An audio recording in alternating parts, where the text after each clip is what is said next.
Has this ever happened to you? You get in your car, got your key fob, right there, and try to start your car.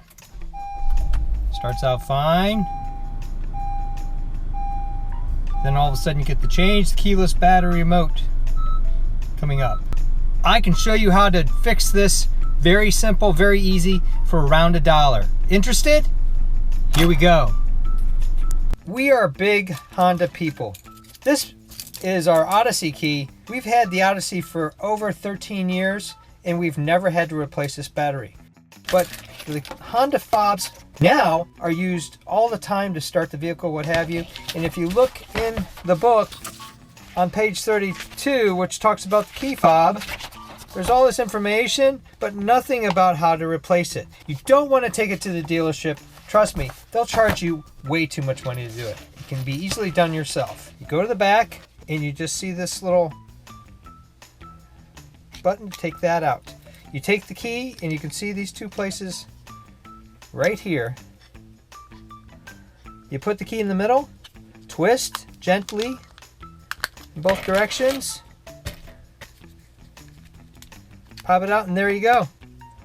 The inside. And you want a CR232 3-volt, which I just so happen to have right here.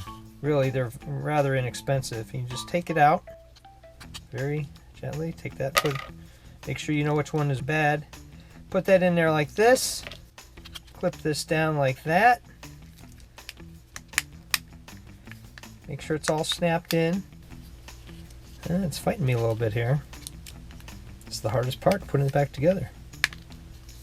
Make sure it's clicked all the way around. Put the key back in. And you're done.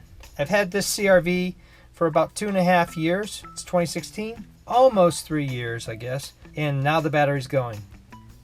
So it looks like I'll have to do this every couple years. You can get these almost any dollar store, Walmart, whatever. They're pretty easy. Drugstores will have them. I don't want this warning to be just going off as I drive. So what I'm going to do from now on is I'm actually going to keep an extra battery in my maintenance manual just in case, so that if I'm in the middle of nowhere, it's late at night, I don't have to go try to hunt down one of these batteries. I got one right ready to go in the car, and it's an easy fix just like I showed you before. Now that we've replaced the battery, it's time to put it to the test. I'm going to leave it right there. I'm going to hit the start button. Bingo.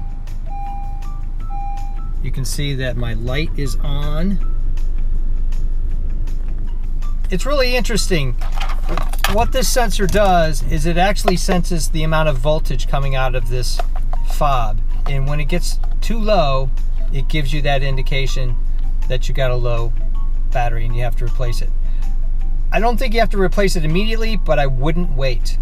In other words, if you're coming back home or there's a chance that you go to the store and you don't have one on hand, like I do in the glove compartment, then you probably should go out as soon as you can and get it fixed. And now I have to go take care of this problem, which is low pressure. All my tires look good. I got my tires rotated at the dealership yesterday, and I think they knocked up on a sensor a little bit. So now I've got to go take care of that. Thumbs up and comments, always appreciated. Thanks for watching, and stay tuned for more easy fixes like this coming soon.